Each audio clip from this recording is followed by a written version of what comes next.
The SEAL leader's voice cut through the roar of the base like a blade. The training ground was alive with soldiers, officers, and foreign observers, but his call silenced them all. "We need a combat pilot, now." His tone was urgent, heavy with the weight of something no one else yet understood. Heads turned, murmurs rippled through the crowd, but no one spoke. Then from the back of the room a voice answered. Not loud, not dramatic, but calm and steady, almost disarmingly quiet. "I can fly." Every head swiveled toward her, a woman in plain fatigues, sitting silently until that moment. The stillness that followed her words was electric, as though the air itself was waiting for the commander's reply. Soldiers who thought they knew everyone in the room stared, confused. She was nobody to them, just another uniform. But the SEAL leader froze, his jaw tightening.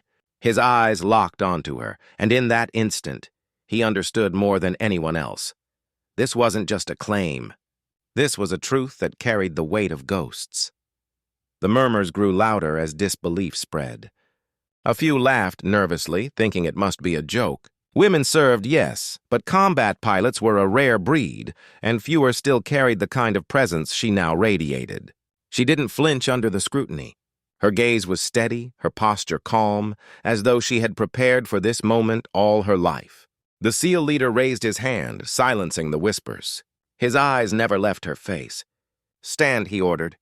She rose without hesitation. There was nothing boastful in her stance, no swagger, no arrogance, just the quiet confidence of someone who had already faced death and survived. For a moment, time seemed to stretch, every soldier in that room realizing they were looking at someone who wasn't going to back down. The leader's expression hardened, but behind the steel in his eyes was something else, a flicker of recognition, of memories he had buried deep. He asked her a question then, one designed to expose her. "What's your longest flight under fire?" The soldiers around them expected her to falter, to hesitate, to reveal herself as an imposter. Instead, her voice came steady, almost too calm. 6 hours. Over Kandahar. 2 engines shot. Made it back on fumes with 3 wounded in the hold. The silence that followed was suffocating. Men who had faced the battlefield themselves knew what such a mission meant. The odds of survival were nearly non-existent. Yet here she was, speaking of it as though she were recalling the weather. The SEAL leader's hand clenched into a fist. He remembered that mission. It was written in blood, whispered in bars, marked in after-action reports stamped with red, and until this moment, he hadn't known she had been the pilot who pulled it off. The weight of the room shifted. Respect, disbelief, and something darker mingled in the eyes around her. Soldiers whispered names, rumors, fragments of stories told in hushed tones about the mysterious pilot who had disappeared after one catastrophic mission. Some had thought she was dead.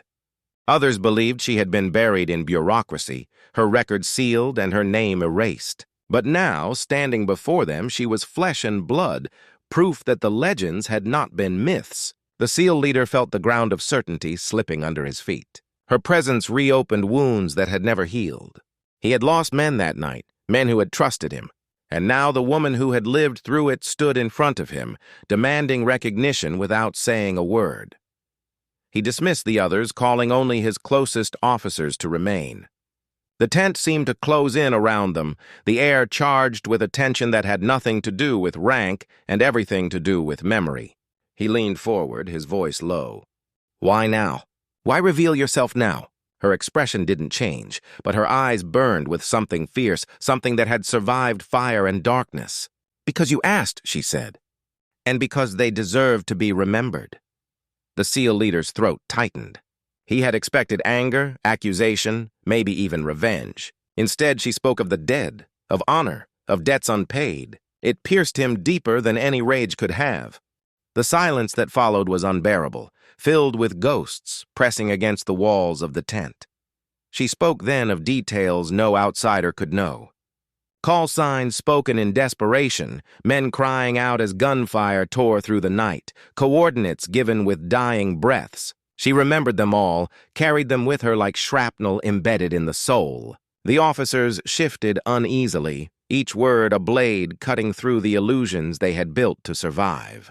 The SEAL leader lowered his eyes, unable to meet her gaze. He had buried his guilt under medals, under operations, under the facade of command. But she stripped it all away, leaving only the raw truth. They had left her to carry the weight alone, while they pretended the ghosts were gone.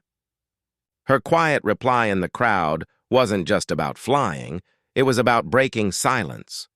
The room felt colder with every passing second. She wasn't shouting, wasn't demanding. Her power was in her calmness, the still, unshakable force of someone who had already walked through fire and refused to be consumed. The SEAL leader saw in her what he once believed in himself, the strength to do the impossible, to endure when endurance itself was betrayal. But where he had broken, she had not. And that truth shamed him.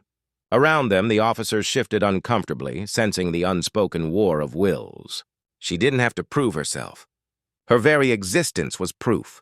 She was the mirror they all avoided, and in her reflection they saw the cost of survival.